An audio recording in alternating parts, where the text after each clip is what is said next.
Здравейте, това е поредното издание на Фокус. Добър вечер, уважаеми зрители, аз съм Веселин Бренеров. Знаете, че в тази телевизия всички интересни, атрактивни лица и гости, които са в нашия град, които пребивават и които по някакъв начин имат допир с обществеността на Бургас, намират своята трибуна, своята изява и в студиото на нашата телевизия. Тази вечер ще ви представя една изключително интересна личност, един руски доктор, един руски физиолог, който за първи път всъщност е в нашия град и през днешния ден той имаше възможност да представи, да анонсира всъщност своята професионална дейност пред обществеността на град Бургас. С няколко думи, той се казва доктор Борис Жерлигин, той е руски физиолог и има център в Русия за създаване на спортни методики за възстановяване на спортисти след тежки физически натоварвания, травми и заболявания. В края на 80-те години на миналия век се е забелязало влиянието на тези технологии върху нивото на кръвната захар и по-конкретно повлияване от методиките за развитие на капилярните съдове. Върху изучаването на тези методики в посока превенция и лечение на диабета и неговите съпътстващи заболявания, доктор Жерлигин се концентрира при появата на проблема с заболяванията от тип 1 и 2 на диабета в неговото семейство, в неговото обкръжение. Най-напред неговата майка заболява от диабет тип 2, а в последствие неговия 10 годишен син от диабет тип 1.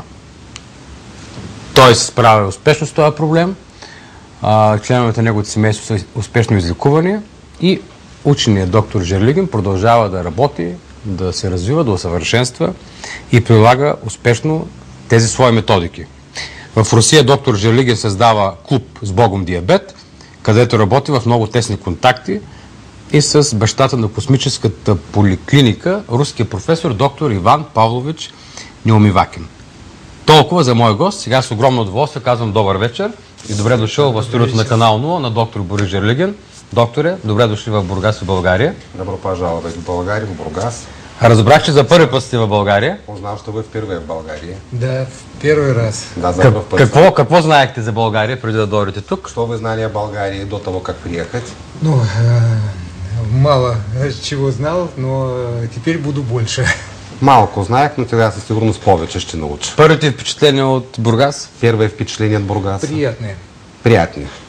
Така, добре. Уже успели погулять немного по городу утром. Вече успяхме да се разходим малко из града. По сравнению с московской погодой здесь чудесно. В сравнение с времето в Москва, тук е чудесно времето. Добре, как се случи така, че доктор Жерлигин да е тук в Бургас? Что вас привело сюда, в Бургас, сейчас именно? Пригласили выступить на конференциях, на нескольких, тут пресс-конференции, рассказать о методах излечения диабета.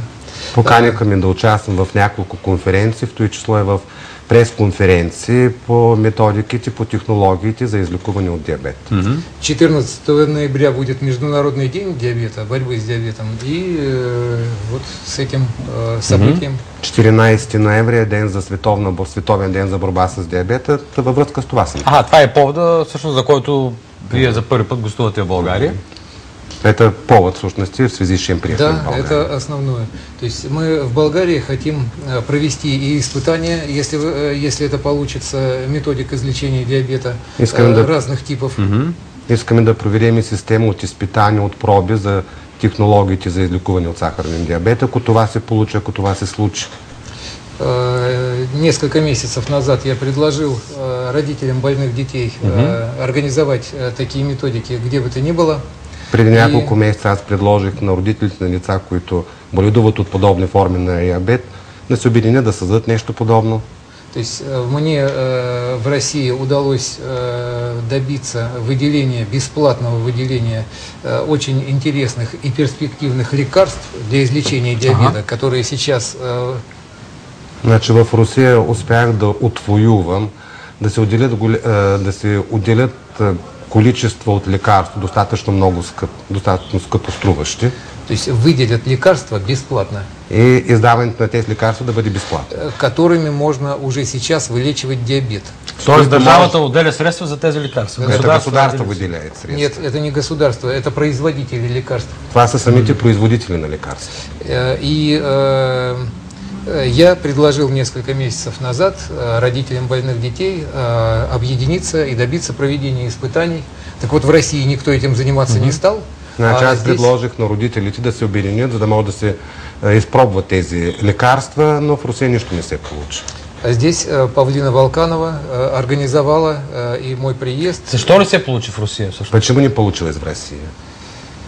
В России я не могу сказать почему. То есть там ведется антипропаганда наших методов очень мощная. Дело в том, что в России в рекламных кампаниях различных производителей лекарств участвуют ведущие политики государства. Значи, защо точно не се получи в Русия, ми е трудно да кажа, но се води голяма мощна антиреклама на нашите технологии на лекуване, и то на държавно ниво, и се рекламират, продукцията се рекламира на известни фирми за производство на инсулин. То есть человек номер 3 в государстве участвует в рекламных кампаниях одного из производителей инсулина. Тоест, третото лице в държавната иерархия на държавните служители рекламира продукцията на един световно известен производител на инсулин. Добре, ако трябва с няколко думи да обясним на нашите зрители простичко каква е философията, каква е всъщност идеята на вашето лечение? Значи, простыми несколькими словами объяснить, в чем состоит суть этой методики. И по принцип знаем, че диабета почти не се лекува, той си така, човек си отива с него. В принципе знаем, что диабет не лечим. И человек уходит с всего мира в его присутствии. Во-первых, уже Всемирная организация здравоохранения лет 10 назад признала, что диабет в начальных стадиях второго типа, а это 90 с лишним процентов больных диабетом, обратим. То есть что значит обратим? Если сахар высокий, а его обратили до нормы, то диабета нет. Преди около 10 години от Световната здравна организация е доказано, че в началните стадии на диабет тип номер 2 процесът може да бъде обърнат. Какво значи? Тоест, ако стойността на захар е била големи количества, големи единици, то може да бъде сведеното и съдържание до 0. А этих больных 90%? А това са болните, които страдат от този вид диабет, са 90%. Но это признала Всемирная организация. Това е диабета, който всъщност боледуват така възрастната част от... Это взрослая часть населения. Да, это взрослая часть. Так вот, но это уже не дает оснований говорить, что диабет неизлечим. Това вече дава основание да не се говори, че диабета не е излечим. Ведь начальная стадия есть у всех.